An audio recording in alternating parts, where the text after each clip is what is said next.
Siti Hanifah MM. Yang kami hormati Wakil Dekan 1 Fakultas Ekonomi dan Bisnis Dr. Mikrat MM. Yang kami hormati Wakil Dekan 2 Fakultas Ekonomi dan Bisnis Dr. Ismayudin Yulijar MM. Yang kami hormati narasumber seminar Profesor Dr. Eti Murwaningsari AK MMCA. Yang kami hormati para Kaprodi dan Sekprodi GPPM UPPM di lingkungan Fakultas Ekonomi dan Bisnis. Yang kami hormati para dosen pembimbing skripsi Prodi Akuntansi. Yang kami hormati rekan-rekan panitia penyelenggara seminar metodologi penelitian serta para peserta seminar metodologi penelitian yang berbahagia. Baik, pada kesempatan seminar metodologi penelitian dengan tema meningkatkan kompetensi mahasiswa dengan penelitian yang berkualitas, ya, nanti akan langsung dipandu oleh moderator Bapak Ari Eksandi, ya. Untuk itu, mari sama-sama kita buka acara seminar ini dengan melapas basmalah. Bismillahirrahmanirrahim.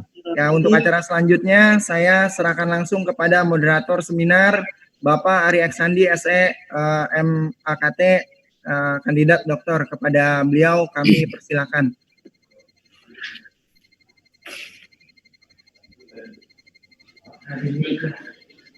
Baik. Terima kasih. Benar, Alam? Benar nggak? Baik, terima kasih. Assalamualaikum warahmatullahi wabarakatuh. Waalaikumsalam warahmatullahi wabarakatuh. Innalhamdulillah nahmaduhu wa nasta'inuhu wa nastaghfiruh wa na'udzubillah min syururi anfusina wa min sayyiati a'malina may yahdihillahu fala mudhillalah wa may yudlilhu fala hadiyalah. Asyhadu alla ilaha illallah wahdahu la syarikalah wa asyhadu anna Muhammadan abduhu ya rasul. Qala Allah Ta'ala ya ayyuhallazina amanu ittaqullaha haqqa tuqatih wa la tamutunna illa wa antum muslimun. Rabbi tubillahi robba wa bil islami dina wa bil muhammadin nabiyya wa rasul. Rabbi zikni ilma warzuqni falma amin ya rabbal alamin. Yang terhormat Bapak Rektor Universitas Muhammadiyah Tangerang, Dr. Haji Ahmad Amarullah, SPD MPD. Yang saya hormati Dekan Fakultas Ekonomi dan Bisnis Universitas Muhammadiyah Tangerang, Dr. Hajah Siti Hanifah SEMM. Yang saya hormati Wakil Dekan 1 Fakultas Ekonomi dan Bisnis Universitas Muhammadiyah Tangerang, Dr. Mikrat MM. Yang saya hormati Wakil Dekan 2 Fakultas Ekonomi dan Bisnis Universitas Muhammadiyah Tangerang, Dr. Ismayudin Yulijar MM. Yang saya hormati pembicara pemateri Profesor Dr. Eti Murwaningsari AK MMCA. Kebetulan beliau dosen saya juga di Trisakti, S3 Trisakti. Salam hormat untuk Prof. Eti. Dan yang saya banggakan adalah teman-teman mahasiswa-mahasiswi Prodi Akuntansi Fakultas Ekonomi dan Bisnis Universitas Muhammadiyah Tangerang. Puji syukur kehadirat Allah Subhanahu wa taala, di sore ini kita masih diberikan kesehatan sehingga kita semua masih tetap bisa menjalankan kegiatan kita yang insya Allah penuh dengan manfaat, yaitu mengikuti seminar metodologi penelitian hari ini. Salam hormat kita panjatkan kepada manusia terpilih, manusia sempurna, Nabi besar Muhammad Sallallahu Alaihi Wasallam. Tak lupa kita selalu panjatkan puja dan puji syukur kepada beliau, sehingga berkat risalah yang dibawa oleh beliau, kita mendapat pencerahan untuk menjadi manusia yang berkemajuan. Baik, langsung saja saya coba perkenalkan pembicara metodologi penelitian akuntansi pada hari ini. Berikut biografi atau biodata dari pembicara kita pada sore hari ini. Baik, inilah pembicara kita pada hari ini. Profesor Dr. Eti Murwaningsari AK MMCA. adalah profesor di bidang akuntansi Fakultas Ekonomi dan Bisnis Universitas Trisakti Jakarta, menerima gelar doktor dari Universitas Indonesia dan memulai karirnya di tahun 1990 sebagai dosen di Universitas Trisakti, dan saat ini menjabat atau mendapat amanah sebagai wakil dekan bidang akademik Fakultas Ekonomi dan Bisnis Universitas Trisakti. Beliau banyak terlibat dalam berbagai penelitian dan publikasi, juga telah mendapatkan atau sering mendapatkan hibah dari berbagai institusi, salah satunya dari Departemen Pendidikan, dan telah menulis buku tentang pengantar akuntansi untuk derivatif pada tahun 2010. Banyak penelitian beliau yang dipublikasikan di berbagai jurnal nasional maupun internasional, khususnya yang terindeks Scopus. Seperti yang kita ketahui, jurnal-jurnal yang terindeks Scopus adalah jurnal-jurnal yang memang memiliki kualitas tinggi level internasional, di mana jurnal-jurnal ini juga dipresentasikan dalam konferensi internasional. Antara lain, pada konferensi Asia Pasifik tentang masalah akuntansi internasional di Las Vegas, Amerika Serikat tahun 2009. Pada konferensi Asia Pasifik tentang masalah akuntansi internasional di Gold Coast, Australia tahun 2010. Lalu pertemuan Asosiasi Akuntansi Amerika di Denver, Amerika Serikat tahun 2011. Pertemuan tahunan Asosiasi Akuntansi Amerika Serikat di Washington DC tahun 2012. Konferensi Bisnis dan Ekonomi Masyarakat Eurasia di Wina, Austria tahun 2016. Konferensi internasional tentang ekonomi energi dan kebijakan energi di Berlin, Jerman tahun 2017. Lalu Institut Pendidikan dan Penelitian Athena Athena Yunani tahun 2018. Lalu Akademi Sains, Teknologi, Teknik, dan Manajemen Internasional Kairo, Mesir tahun 2019. Dan yang terbaru adalah dalam Konferensi Masyarakat Bisnis dan Ekonomi Eurasia di Lisbon, Portugal tahun 2019. Subhanallah, luar biasa sekali Prof. Eti, rekam jejaknya teman-teman ya untuk level internasional. Beliau menyelesaikan pendidikan S1 Fakultas Ekonomi di Universitas Airlangga, S2 Master of Management di Trisakti University, Jakarta, S3 Accounting Science Doctoral Program di Universitas Indonesia, dan beliau juga aktif di berbagai keanggotaan, salah satunya Ikatan Cendekiawan Muslimah Indonesia dan sebagainya ya, mungkin tidak perlu saya bacakan satu persatu untuk keanggotaan ini. Baik, teman-teman semuanya, itulah sekilas tentang biodata dari pembicara kita pada hari ini, Profesor Dr. Eti Mulyaningsari AK MMCA. Mungkin untuk mempersingkat waktu agar proses seminar ini bisa berjalan maksimal, saya tidak perlu panjang lebar lagi menjelaskan tentang rekam jejak yang luar biasa dari pembicara kita sore hari ini, biar nanti beliau yang bisa mengeksplorasi pengetahuan dan pengalaman beliau bisa kita serap semaksimal mungkin, sehingga dengan harapan skripsi yang teman-teman sedang susun ini memiliki kualitas yang mumpuni, syukur-syukur kualitas level internasional. Amin ya rabbal alamin. Amin. Baik, Prof. Eti, mungkin itu saja dari saya. Selebihnya mungkin saya lanjutkan ke Prof. Eti. Ya, terima kasih Pak Ari. Ya, Prof, sama-sama Prof. Ya, Assalamualaikum warahmatullahi wabarakatuh. Sivitas Akademika Universitas Muhammadiyah Tangerang, salam kenal. Pertama-tama marilah kita panjatkan puji syukur pada Allah Subhanahu wa Ta'ala bahwa pada siang ini kita masih diberi sehat sehingga kita bisa berkumpul bersama-sama untuk share dan belajar tentang implementasi metodologi penelitian pada skripsi akuntansi. Dan selanjutnya, saya ucapkan salam kenal yang saya hormati kepada Bapak Rektor Universitas Muhammadiyah Tangerang, yaitu Bapak Dr.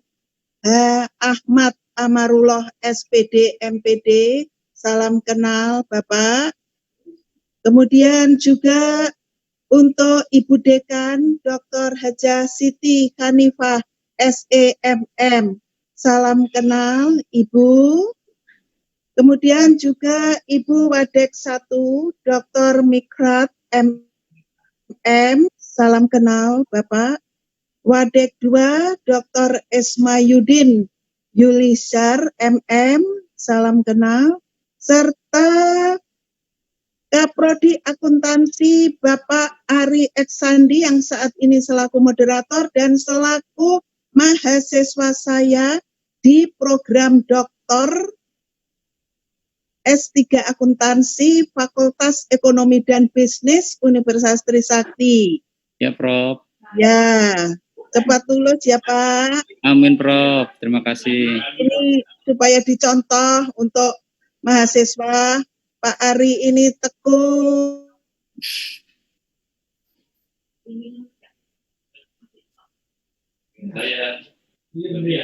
Pun gigi buat mahasiswa akuntansi. Serta tak lupa saya salam kenal juga untuk mahasiswi prodi akuntansi yang Ibu banggakan. Assalamualaikum warahmatullahi wabarakatuh. Semoga sharing Ibu hari ini bisa bermanfaat untuk kalian. Ya. Selanjutnya Pak Ari, karena ini waktu sudah menunjukkan pukul berapa ini? 2:30 ya. Maka bisa saya mulai ya Pak? Langsung dimulai atau saya kembalikan dulu? Langsung aja Ibu. Langsung, Prof. Langsung. Langsung, ya. Mbak Dini, silahkan.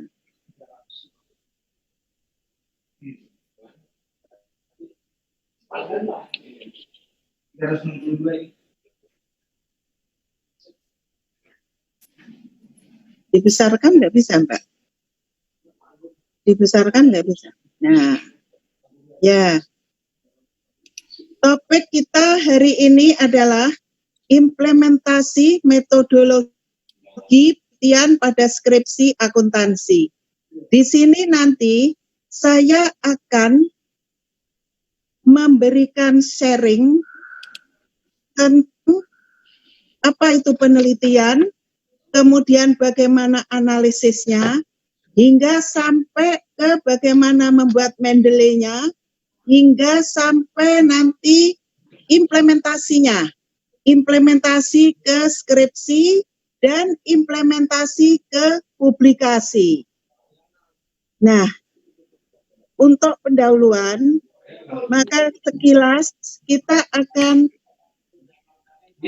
memahami tentang pengertian metode penelitian.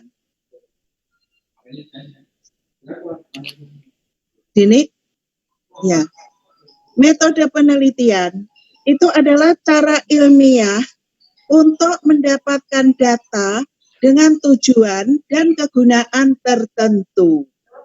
Apa yang dimaksud dengan cara ilmiah? Yaitu penelitian tersebut didasarkan pada ciri-ciri keilmuan, yaitu rasional, empiris, dan sistematis. Apa itu rasional, empiris, dan sistematis? Lanjut. Rasional. Penelitian itu dilakukan dengan cara yang masuk akal, sehingga terjangkau oleh penalaran manusia. Sedang empiris, cara yang digunakan itu dapat diamati oleh panca indera kita, sehingga orang lain dapat mengetahui cara yang digunakan tersebut.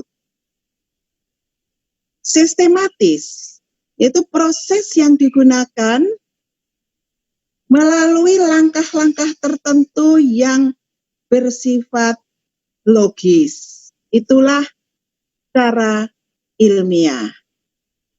Lanjut. Lalu apa tujuan penelitian itu? Tentunya yang paling minim, yaitu pembuktian, lalu untuk pengembangan. Bagaimana dengan penemuan? Data yang diperoleh dari penelitian tersebut itu benar-benar baru, datanya yang baru, yang sebelumnya belum pernah diakui. Terus, apa yang kita buktikan?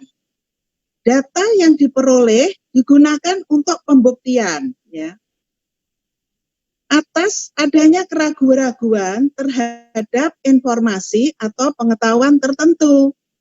Ragu-ragu, maka kita upaya untuk membuktikan. Setelah kita buktikan, maka kita berupaya untuk memperdalam dan memperluas pengetahuan yang ada tersebut. Lanjut. Lalu, klasifikasi penelitian. Penelitian itu ada penelitian kuantitatif, penelitian kualitatif, di mana masing-masing itu memiliki paradigma, asumsi, dan karakteristik sendiri-sendiri. Kedua pendekatan penelitian itu dapat dilakukan dengan cara simultan, yang saat ini sedang in juga, yaitu mixed method. Itu adalah kita mempelajarinya secara tersendiri, yaitu dari kualitatif, dari kuantitatif, kemudian kita kombinasikan dengan kualitatif. Nah, kemudian penelitian ditinjau berdasarkan pemakaiannya. Di sini ada yaitu penelitian murni. Apa tujuannya? Yaitu untuk mengembangkan teori yang langsung dipraktekkan. Kemudian penelitian terapan, apa tujuannya? Yaitu menerapkan, menguji, dan mengevaluasi suatu teori yang diterapkan dalam upaya pemecahan masalah praktis. Lanjut.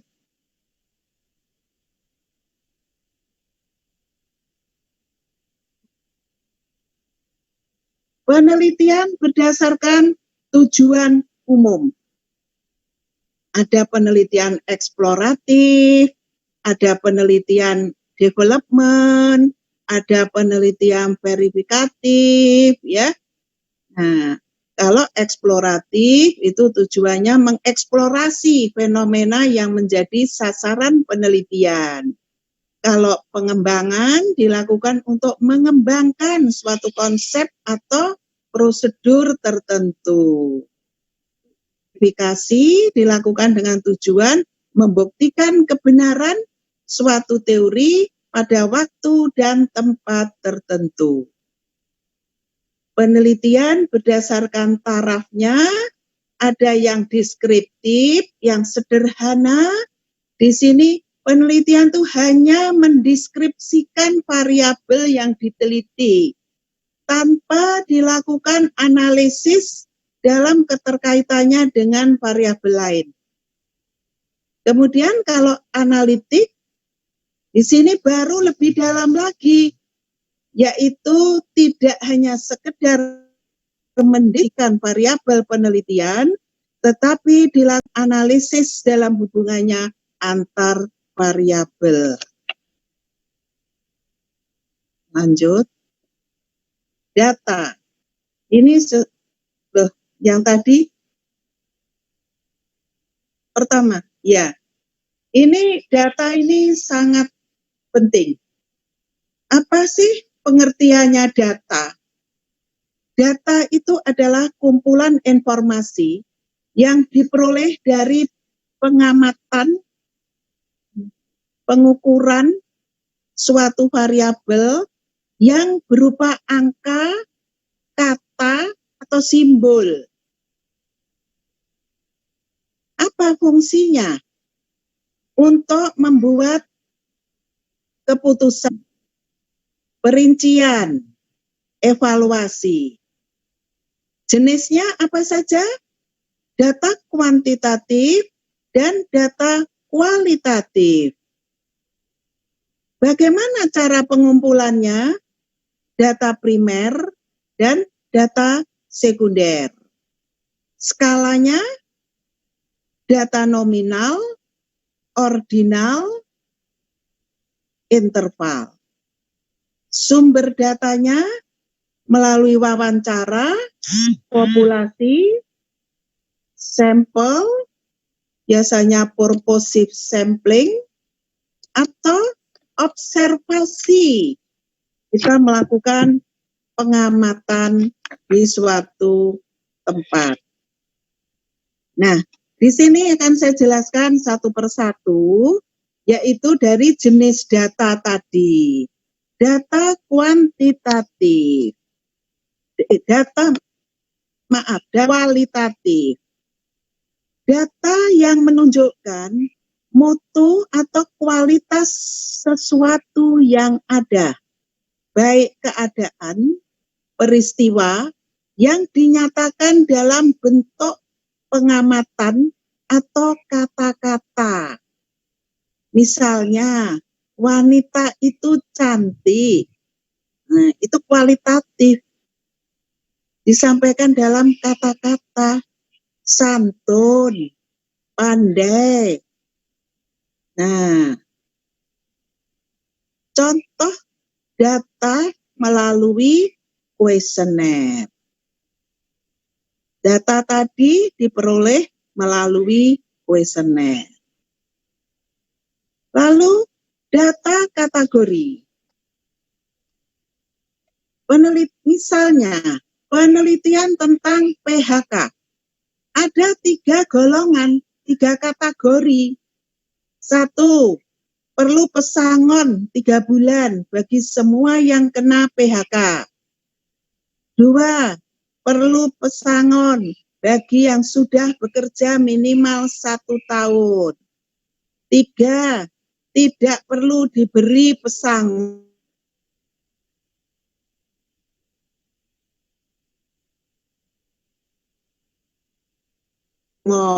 Golongan itu bagaimana? Baik sekali, kemudian mulai baik sekali, baik, sedang, buruk sekali. Nah, itu berjenjang. Bagaimana kalau relatif? Sering, kadang-kadang, jarang, dan yang terakhir 4, jarang sekali. Dan data kualitatif itu bisa dikuantitatifkan, yaitu dibuat angka dalam bentuk orisinilnya maupun dalam bentuk ranking. Data ini diperoleh melalui wawancara dan sifatnya adalah subjektif. Data kualitas subjektif sifatnya. Selanjutnya bagaimana dengan data kuantitatif? Nah, ini berbentuk angka-angka. Nah, itu di papan tulis itu angka-angka.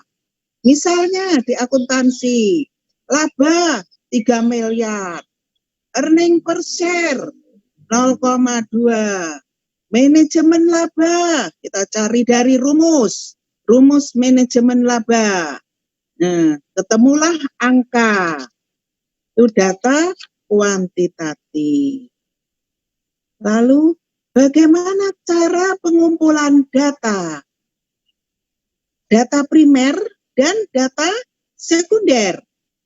Data primer itu diperoleh dari sumber pertama.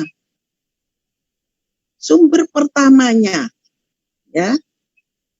Jadi bisa dilakukan melalui wawancara, langsung bertanya ke orang yang bersangkutan, atau dari pengisian kuesioner atau angket. Sedang data sekunder itu adalah diperoleh dari sumber kedua, atau data itu telah diolah oleh pihak lain. Contoh, laba perusahaan X itu didapat dari laporan rugi laba perusahaan X. Yang mengolah itu di perusahaan X tadi. Terus kita tinggal mengambil angka laba tersebut. Jadi kita tidak ada wawancara, tidak ada dari kuesioner. Nah, kita langsung aja mengambil labanya 3M. Itu kita pakai sebagai data kita. Data earning 3M perusahaan X. Perusahaan X2, 2M, X3, 3M. Dari laporan keuangan perusahaan tersebut. Lagi contoh harga saham. Itu juga kita nggak langsung bertanya, tapi kita hanya bisa melihat dari BEI. Karena di sana sudah dilakukan pengolahan. Skala pengukuran. Nominal, ordinal, interval, rasio. Ini skala ini dari sekarang ya sudah begini-begini aja skala ini. Data nominal, namanya aja nomi. Nominal artinya tanda atau label yang hanya untuk membedakan antara satu dengan yang lain.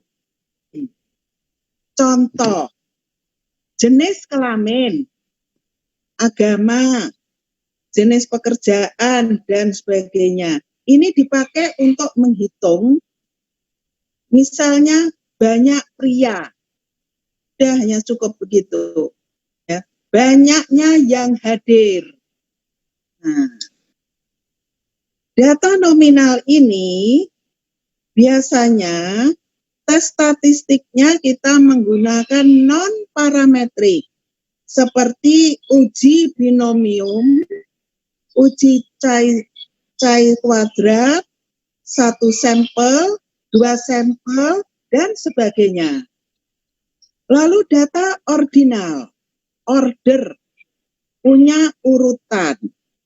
Yaitu data yang memiliki urutan tetapi tidak mempunyai jarak perbedaan yang sama di antara rangkaian urutan tersebut.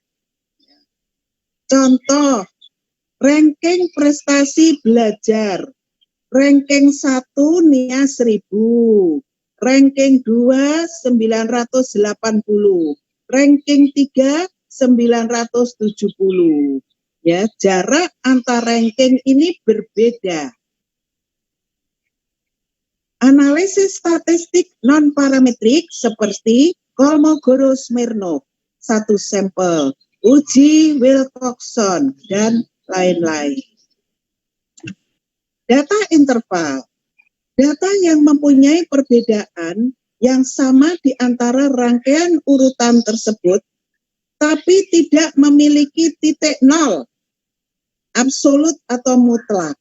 Contoh, data tes hasil belajar, tidak ada nilai nol.